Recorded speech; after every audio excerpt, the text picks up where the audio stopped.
ஹரி ஓம் ராமானுஜாய. இதுதான் தூத்துக்குடி மாவட்டம் செட்டியாபத்து 5 வீட்டு சுவாமி திருக்கோயிலின் திருமந்திரம். தூத்துக்குடி மாவட்டம் உடன்குடிக்கு அருகே செட்டியாபத்து என்ற கிராமத்தில் சுமார் 4 ஏக்கர் பரப்பளவில் சுற்றுப்புற மதில் சுவர்களுடன் அருள்மிகு 5 வீட்டு சுவாமி திருக்கோயில் அமைந்துள்ளது. இந்த திருக்கோயிலில் சித்திரை மாதம் முழுவதும் திருவிழா கொண்டாட்டம்தான். ஒவ்வொரு தமிழ் வருடம் சித்திரை முதல் நாள் அன்றே சித்திரை பூஜை கூட்டம் ஆரம்பித்துவிடும். சித்திரை பூஜை கூட்டம் சுமார் 6 நாட்கள் சிறப்பாக நடைபெறும்.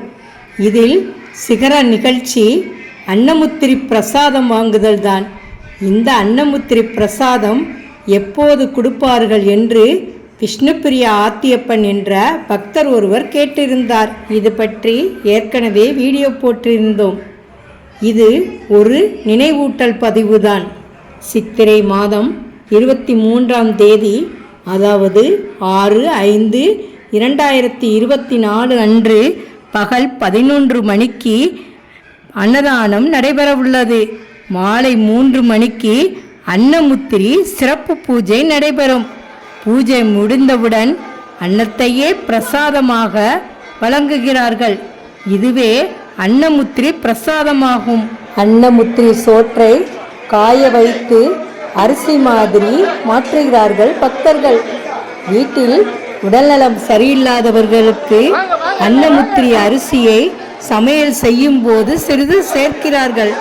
அதனை சாப்பிட்டு நோய் நீங்க பெறுகிறார்கள். இது மட்டுமா, வீட்டில் நடக்கும் சுபகாரியங்கள், திருமணம், புதுமனை புகுவிழா, இது போன்ற விசேஷ நாட்களில் செய்யும் சமையலுடன் சிறிது போட்டு சமையல் செய்கிறார்கள். விழாக்களையும் சிறப்படைய செய்கிறார்கள். பல நன்மைகளையும் பெறுகிறார்கள். நாம் அனைவரும் செட்டியாபத்து 5 வீட்டு சுவாமி திருக்கோயிலுக்கு செல்வோம். வாருங்கள், அன்னமுத்திரி பிரசாதமும் பெறுவோம். 5 வீட்டு சுவாமியின் அருளும் ஆசியும் பெறுவோம். ஹரி ஓம் ராமானுஜாய. அடியேன் தாசன். நன்றி, வணக்கம்.